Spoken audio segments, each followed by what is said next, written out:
Tonight on 2020, from home movies to a home mystery. How did these two smiling, carefree girls end up on a missing poster? My kids are my life, and I don't wish this upon anybody. Real life Gone Girls. And now 2020 is on the hunt to find them, following the trail of a secret network of children hidden by a parent. It was moving between houses of people who I'd never known. Like you're in a spy movie. But are they part of it? Two of those kids were the subject of a manhunt, and you had to know that. And who put them there? Lieutenant Plinsky called me and said, "Are you sitting down?" And then I knew something was coming. Do you sit here and think, how did this happen? Footprints in the snow. Good evening, I'm Elizabeth Vargas. David is off tonight. We began this story not knowing what we would find at the end, but after nearly 6 months on the road, knocking on doors, going from big cities to frozen farms, sandy beaches to jail cells, we pieced together a jigsaw puzzle of children declared missing. But were they? Take this incredible journey with us that begins with footprints in the snow.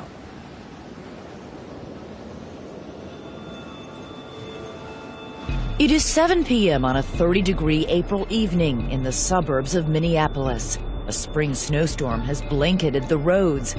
And while most families are settling in for dinner, one family is about to fracture forever when two children living at this home vanish. No shoes, no coats, no backpacks, nothing. Poof, they're gone. 13-year-old Gianna and 14-year-old Samantha Ruckey disappear.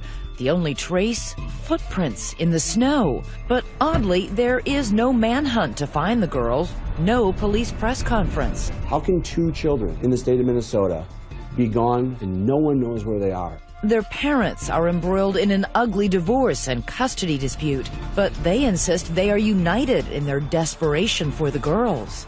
I'm concerned, I am worried, I don't know what to think. You don't sleep, you drive around at night, you're always looking.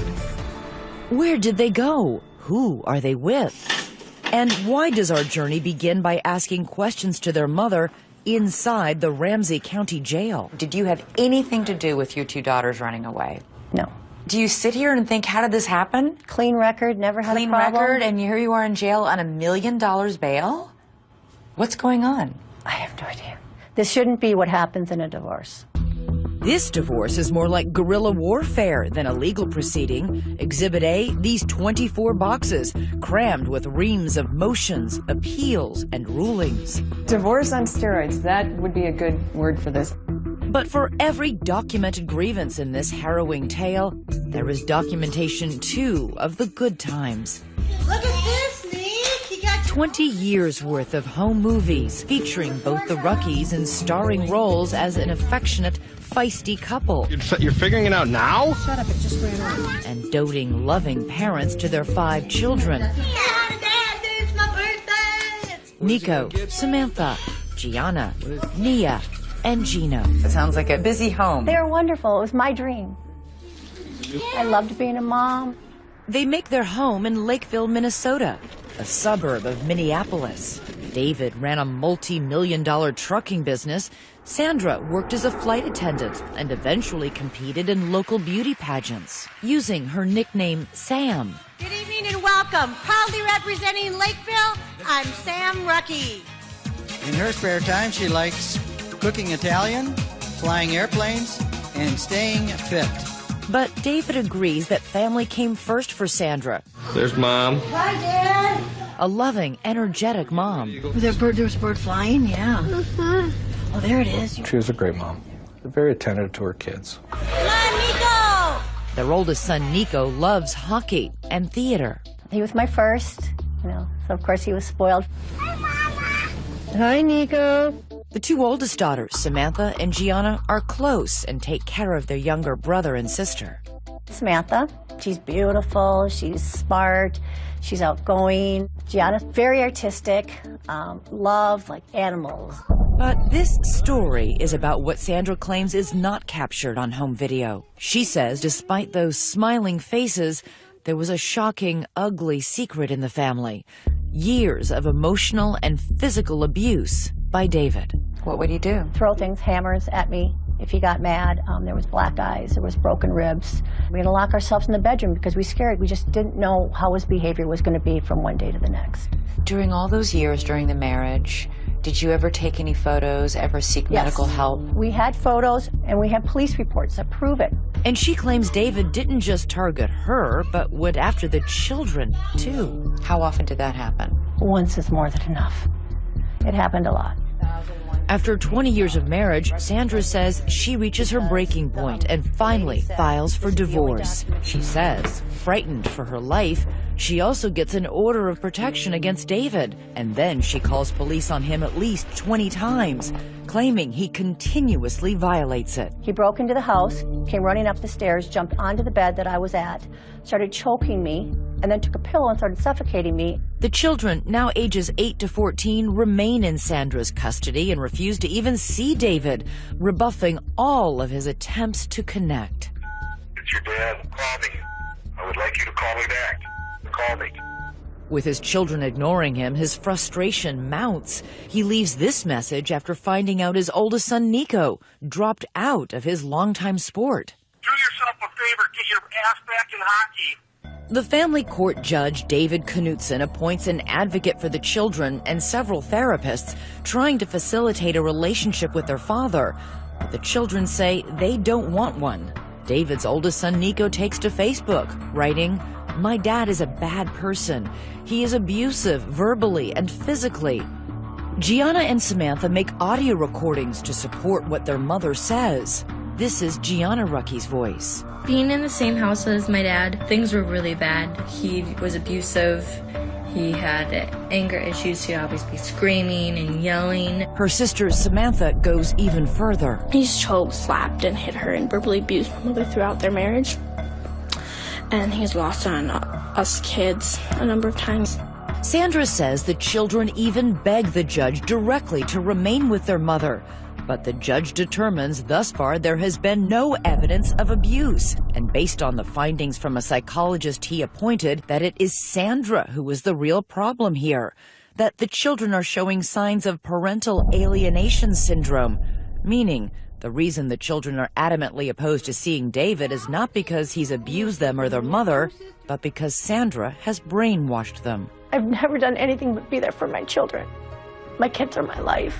This is where the judge takes a drastic and, for Sandra, devastating step. He orders Sandra out of the house and all 5 of her children removed from her custody. That's when everything happened. I lost everything. My whole life ended then. I had no money, no car, no children. I had nothing. How is this possible, Sandra? I don't know. All I'm told is it's a judge's order.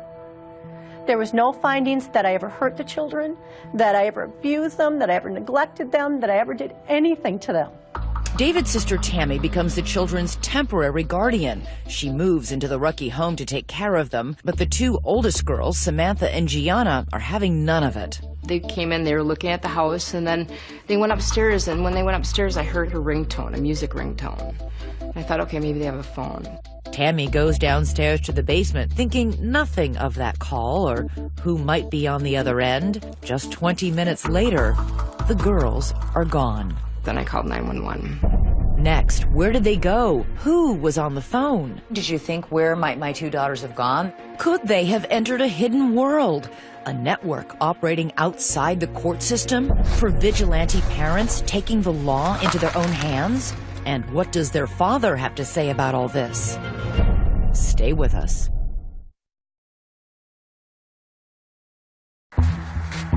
Normally, 2 teenage girls vanishing into thin air would be the top story on the local news.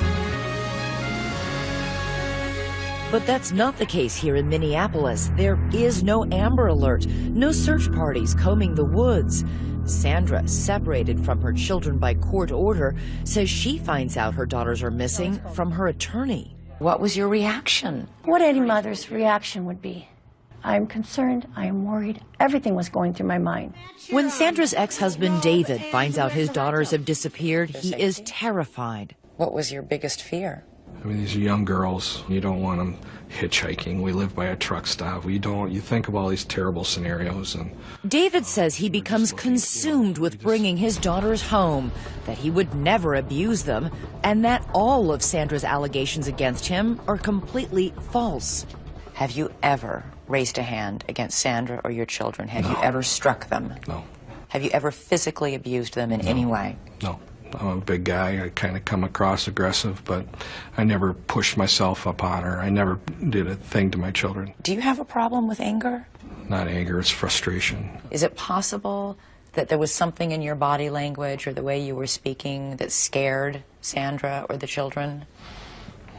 You know... Do the fights get out of control? No. I'm going to yell. You're going to feel pinned. But as far as abusive, no. But if there wasn't any physical abuse, how is it possible that the Rucky children would tell such frightening stories? Lisa Elliott is David's attorney. They are parroting what their mom is saying. But they're not young children. No. Why would they do this? I think she had them so afraid of what would happen if they went with their dad that she said, you have to say this or you're going to end up with your dad. And David begins to suspect that Sandra knows more than she's saying about their missing daughters. You and Sandra had been involved by this point in a lengthy and bitter custody fight. Did you think she might have something to do with this? Yeah, oh yeah. As the weeks pass with no sign of Samantha or Gianna, David says he spends his nights driving the streets, searching. He begins tailing Sandra to see if she might lead him to the girls, and even hires a private investigator. You can't get rid of that pain.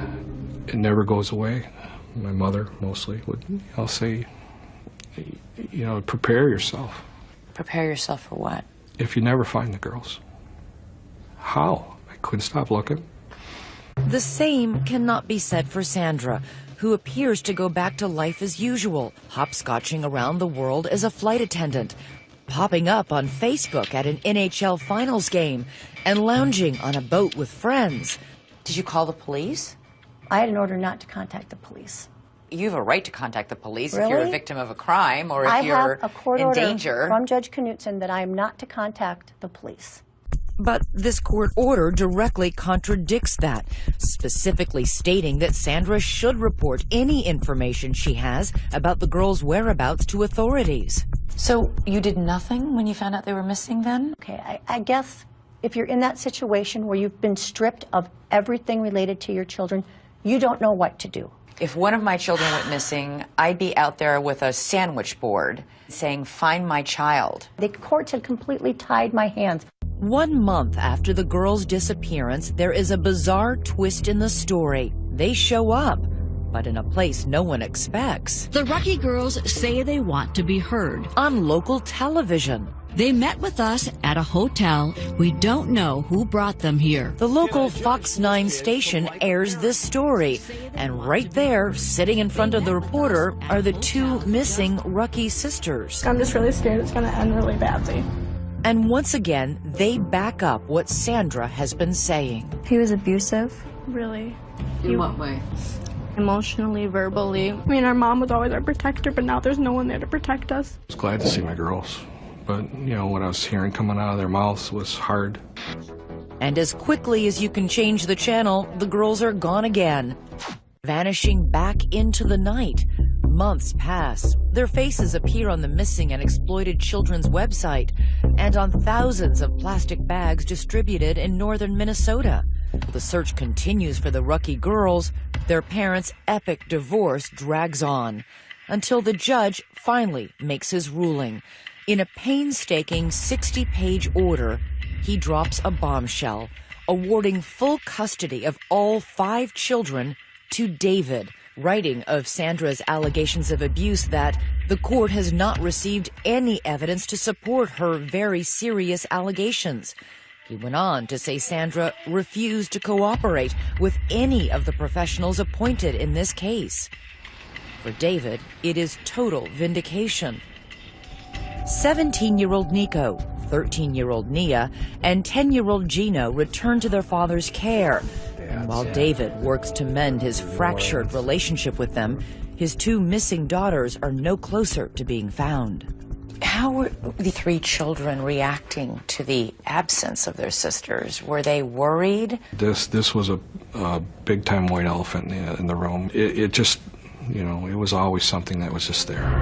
The secret of what really happened to the Rucky girls holds for 2 alarming long years, until someone who knew that secret, someone who kept it, finally speaks up. You knew Sandra was lying. I thought she was, yeah. Well, you knew she was. And a secret underground network willing to defy court orders and hide children. We sort of pass messages. We use a lot of burner phones. Could this group hold the key to finding the Rucky girls? Stay with us.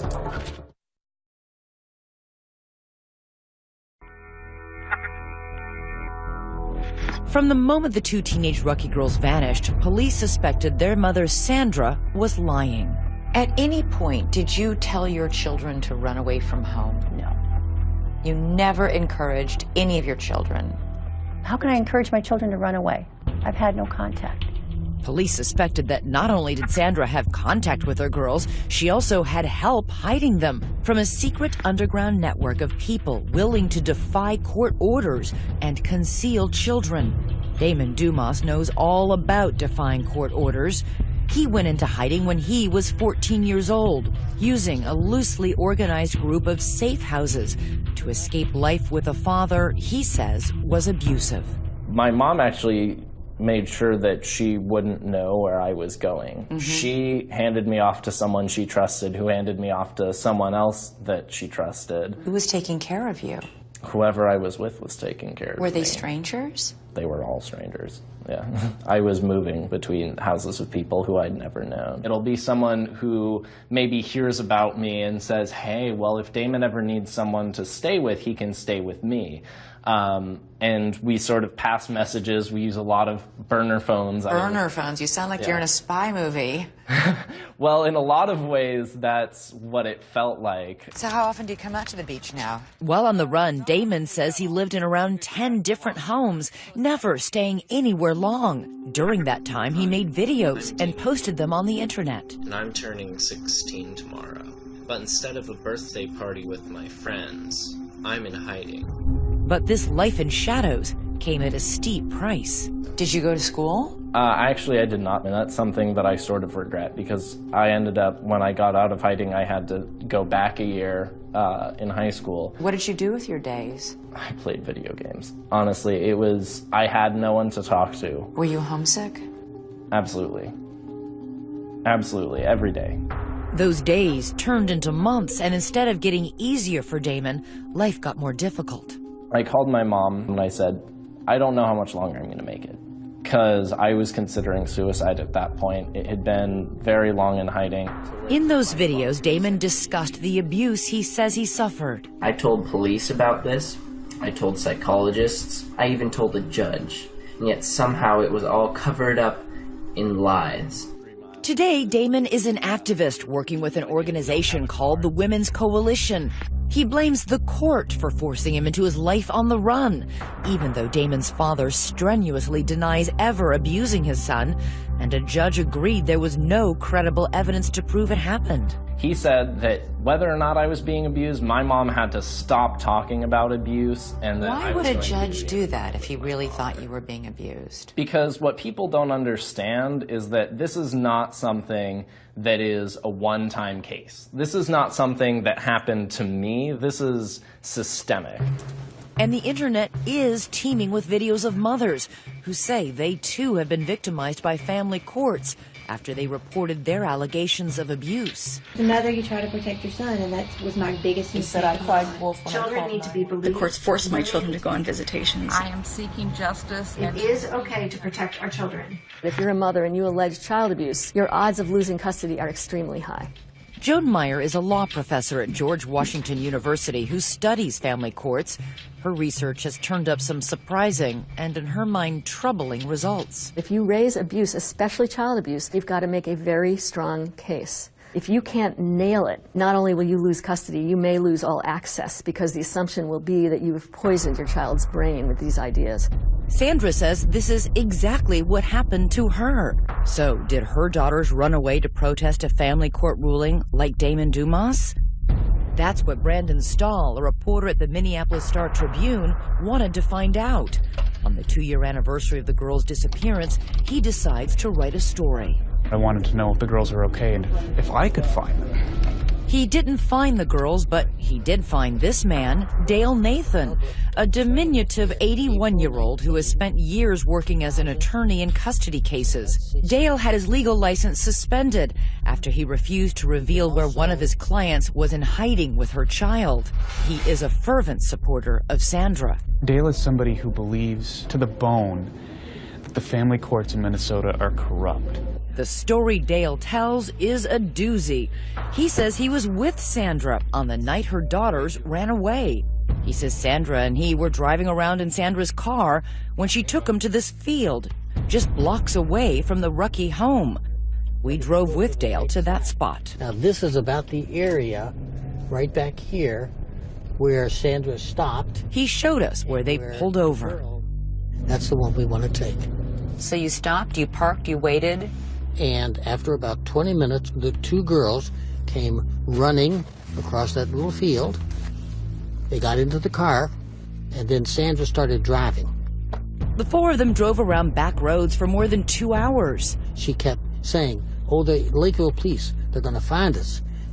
And she kept telling the kids, get down in the back seat. During the ride, Dale says Sandra was frantically making phone calls. Apparently there was no plan, and she was making plans on the run. Dale says he knew that the children had already been taken out of Sandra's custody and that by driving off with them, she was breaking the law. Sandra was busy telling the police she had no idea where the girls had gone, and you knew Sandra was lying. I thought she was, yeah. Well, you knew she was because you were in the car with her. That's true. Right. You're right. So if you knew she was lying about that, why didn't you go to police and say, I know what really happened? I think Sandra was trying to protect her children.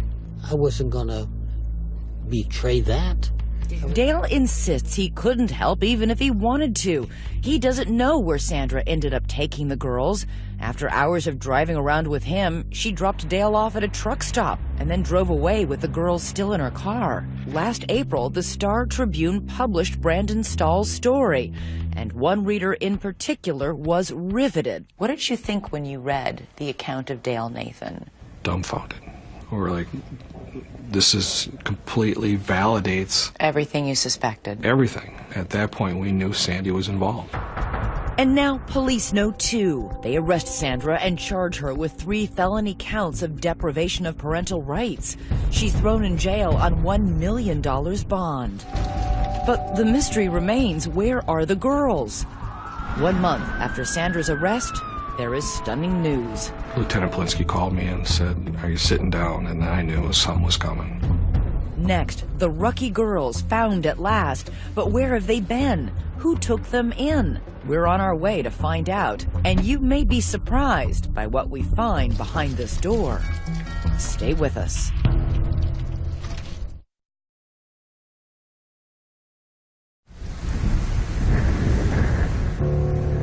Where can 2 teenage girls hide in plain sight? Deep in the snow-swept fields of Minnesota's North Country, amid miles and miles of desolate, untouched land, this speck of property, a farm called the White Horse Ranch, holds the secret of the missing Rucky daughters. What led police here? The trail begins with one of Sandra's staunchest supporters, Dee Dee Evevold, an activist friend, vocal about her belief there is corruption in the family courts. Detectives search her home and find a cell phone photo of one of the girls on a farm. They trace that photo back to the White Horse Ranch. And with that, bingo! Police discovered this is where the girls have been for the entire 2.5 years of their disappearance. We took a trip to find out how they ended up here and how they went under the radar for so long. Behind this door are the people law enforcement believes broke the law by housing the girls. Welcome. They are an unlikely pair of alleged criminals. Gina and Doug Dolan own the ranch, which offers 90-minute therapy sessions with their animals. 22 horses, 3 donkeys, and 2 alpacas. They help children who've been abused. Our mission is to reach children and families and to bring healing and wholeness through the animals. Hundreds of children have made day trips to the ranch, but Samantha and Gianna Rucky were not their typical guests. We received a phone call. From? Dee Dee Evervold. Dee Dee Evervold not only knew Sandra, she knew the Dolans and respected their work on the ranch. I knew that these are good, honest, salt-of-the-earth people that really are just about doing the right thing.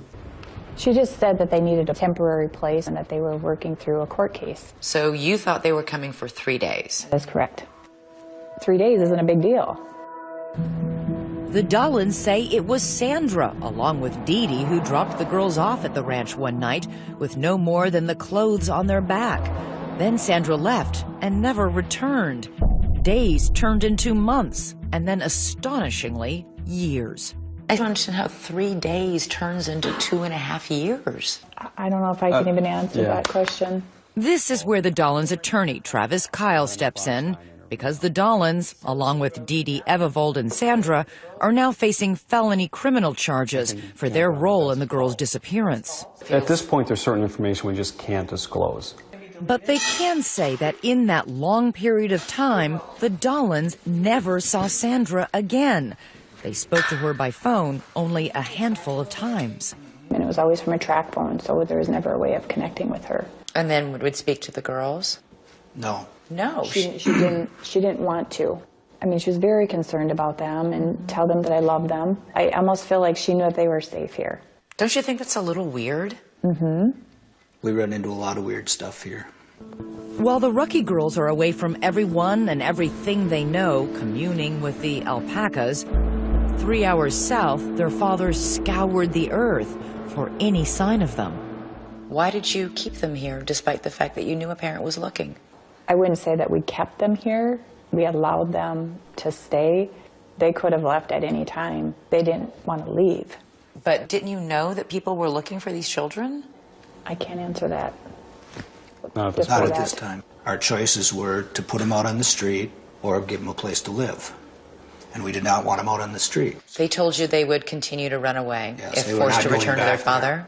Did you try and reason with them? They're girls. They're minors. They're Yes, not we did. allowed by law to decide where I get to live and what's best for me. Yes, we did. A number of times. And it was a lot of fear. I've never seen anybody that scared before. Did they ever sound coached to you? No. No. I believed them, 100%. At the ranch, the girls made a new life for themselves with the Dolans. They were homeschooled. Their daily activities included helping with the animals. Everybody has to do They chores. Anything from cleaning pens to feeding the animals to brushing them. The nearest town is Herman, population 437. Was it a secret that the girls were here? No. No, it was not. So you didn't, like, say, okay, go hide in the back bedroom when somebody's pulling up? Everybody knew they were here. You made no effort to conceal them? No. No, they had been in public. They'd been out shopping. They were in the hair salon They in went Elbow to church Lake. with us. And they went by their first names, Samantha and Gianna? Yes. The Dolans say they were only helping the girls. They, along with Dee Dee Evervold and Sandra, have all pleaded not guilty to the charges against them. But what about that so-called underground network that helped children like Damon Dumas flee court orders? Are you part of this underground network? No. We were asked the question, and my question back was, what is that? Last November, Doug looks out the window and sees Lakeville police and county deputies sitting out front. Police are simply following the trail from Dee Dee Evervold's cell phone photo, not realizing the girls are actually there. I walked out and they told me that they were looking for the girls and wanted to know if I knew anything about them or their whereabouts. And I told them, yes, they're in the house. They were quite frankly shocked.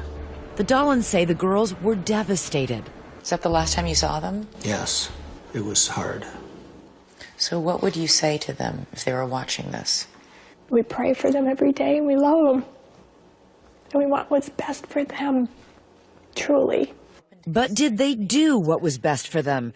David Rucky's attorney, Lisa Elliott, says absolutely not. Is it possible they were just good Samaritans trying to help? When the mother drops them off and doesn't come back for them, ever. For 2.5 years? For 2.5 years, I would think most people would at some point say, we need to look into this. So what happens when police take the girls from the farm? How does a broken family get pieced back together? When David finally sees the girls for the first time, it is not the reunion he imagined. Were you nervous? I ran out of the room. I started crying. I didn't recognize them because, you know your children. You remember what they sound like. You remember how they looked. I didn't recognize my daughters. The hard work begins of building trust with two girls who still fear their father. Samantha and Gianna said a lot of devastatingly terrible things about you, publicly. Yeah, but again, they're in a fragile state. Do they still believe those things?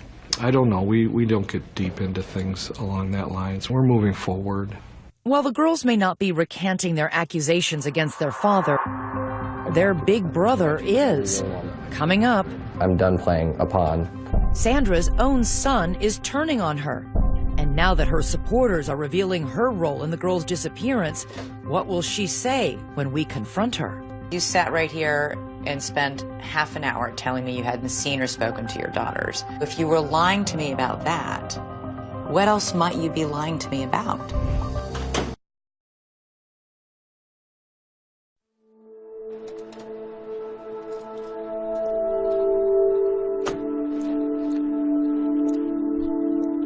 For the second time in 2 months, we have come to the Ramsey County Jail in St. Paul, Minnesota, to visit inmate Sandra Grazzini Rucky.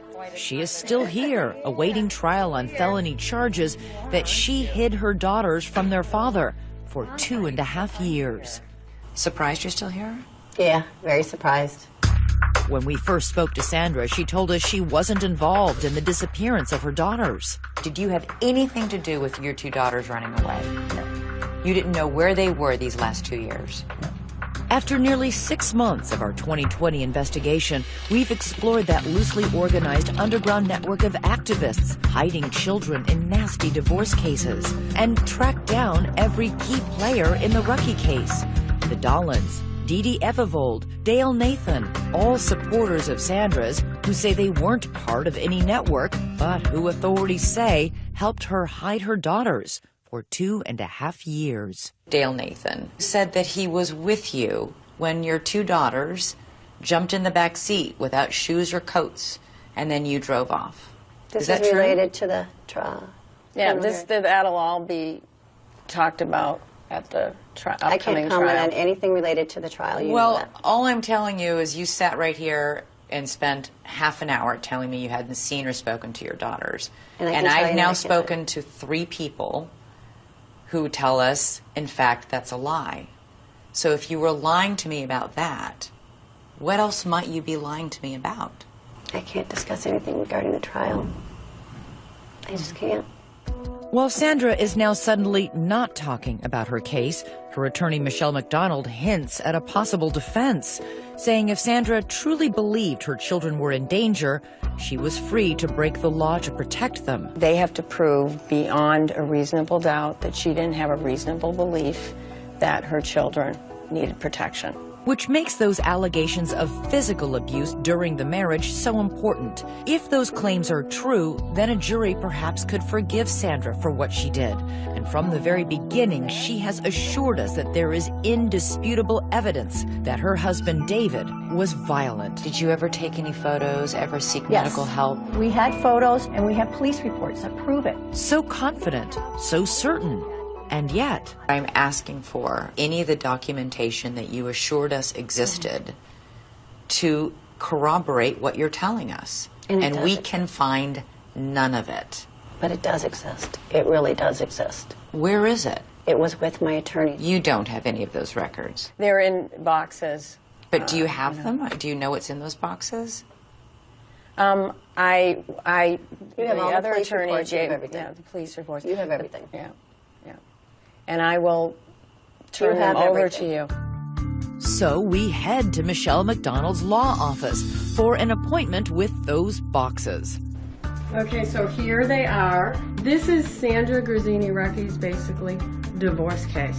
We spend hours there scouring thousands of documents, and in more than 20 boxes we didn't find a single piece of paper or photo to prove that any physical abuse ever happened. So we reached out to the Lakeville Police Department, and they have no record of ever being contacted by Sandra about abuse during her marriage. Sandra certainly has never been afraid to call the police, ever. If there were instances of David being violent or threatening, there would be police reports of it. There are none. Sandra's strongest proof was always the testimony of her children. But today, one of those children has recanted his story. Oldest son, Nico. Get up there, Nico. That little boy from the home videos. And the same son who later posted that damning Facebook message accusing his father of physical abuse. He now says all of that was a lie, and that it was his mother who pressed him into believing it was true. She started to say, like, your dad's this bad guy. Your dad, like, hurt you when you were younger. And I was like, what? What are you talking about? I don't remember any of this. Well, it happened to you. It's like, and at the time I believed it because you listened to your mom. He says he was 15 years old and he couldn't understand why she didn't want him to see his father. I felt really close to my dad, and I was still confused on what was going on. Like, why wasn't I seeing my dad? Nico now says he never saw his father physically abuse his mother or his brother and sisters. As for that Facebook post, Nico says Sandra stood over him while he typed, coaching him on exactly what to say. When I look at my writing then and what I wrote then, that doesn't sound like me, and I feel really bad. He continues to tell us that you brainwashed them into thinking they were abused. And you don't find that questionable? Well, what do you think? You're his mom. I haven't seen Nico for a long time. It's sad that he's saying that. But when my son hadn't been around his father, he has a completely different story than he has now.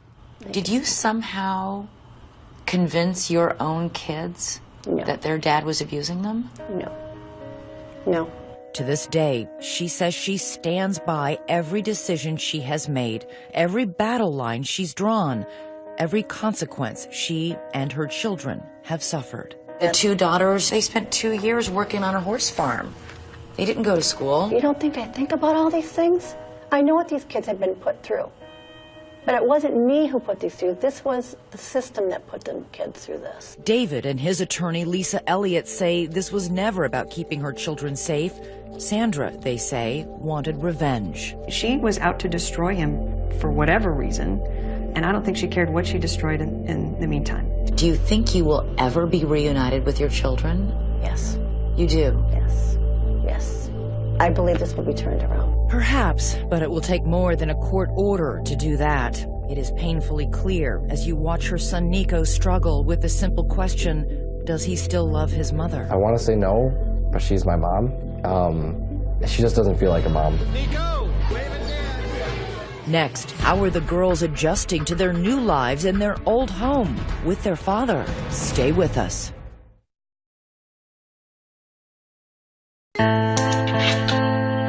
It is a heartbreaking time capsule of a family that no longer exists.